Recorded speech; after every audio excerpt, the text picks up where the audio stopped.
ዛሬ የታላቁን ሰው ስብዕና እናውሳለን። የተሟላ ስብዕና የተሰጣቸው ሁሉም ጎናቸው የተሟላ የተሳካ ለሰው ልጆች ሁሉ ሞዴል አላህ ያደረጋቸው ከሳቸው በኋላ ለሚመጣ ህዝብ ሁሉ መሪና ኢማም ያደረጋቸው ነቢዩና መሐመድ ሰለላሁ ዐለይሂ ወሰለም።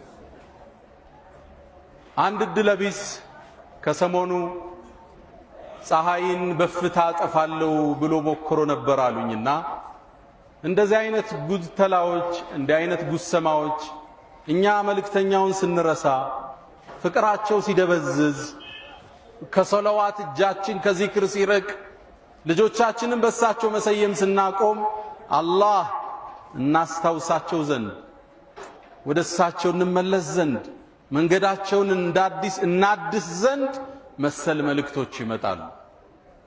يقول ገጣሚ ምን ይላል?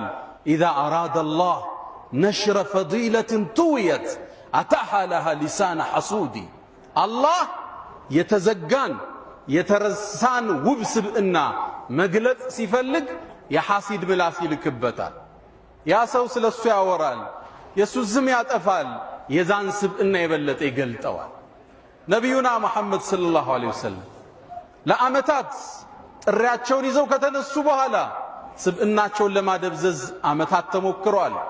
ይዘውት የመጡትን ሃይማኖት እስልምናን ለመውጋት ረጅም ርቀት ተሄዷል። አሁን ግን እስልምና ቁጥሩ እየጨመረ የዓለምን የአንደኝነት ደረጃ ለማዝ እየተንደረደረ የሚገኝ ዓለም አቀፍ ዲን ነው። 2 ቢሊየን በላይ ተከታዮችን ይዟል። ያኔ እሳቸው መካ ላይ ነበሩ፣ ብቻቸውን ናቸው። ይሄ ዲን እዚህ ጥግ እንደሚደርስ ግን በወህይ አይተውት ነበር። ለየብሉገነ ሃዛ ዲን ማ በለገ ሌይል ወነሃር ይሉ ነበር። ሰሃቦችን ወኔያቸውን ሲቀሰቅሱ ስሜታቸውን ሲያድሱ አይዟችሁ ይሄ ይዤውት የተነሳው ጥሪ ሌሊትና ቀን ከደረሰበት የምድር ጫፍ ይደርሳል።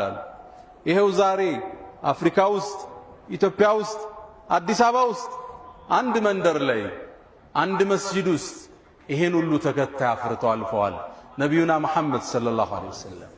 አላህ የተሟላ ስብዕና የሰጣቸው አይደለም ለፍጡራን ለእንስሳው ሁሉ አዛኝ የሆኑ ነቢይ ሰለላሁ ዐለይሂ ወሰለም። የእሳቸውን ነቢይነት አይደለም ሰው አይደለም መላኢካ እንስሳት ሁሉ የመሰከረላቸው። አቡ ሰዒድን አልኹድሪ አንድን አስገራሚ ታሪክ ይነግረናል። ነቢዩ ዐለይሂ ሰላቱ ወሰላም የመጀመሪያ ጥሪያቸውን መዲና ላይ ይዘው ሲነሱ ከመካ ወደ መዲና ሲሰደዱ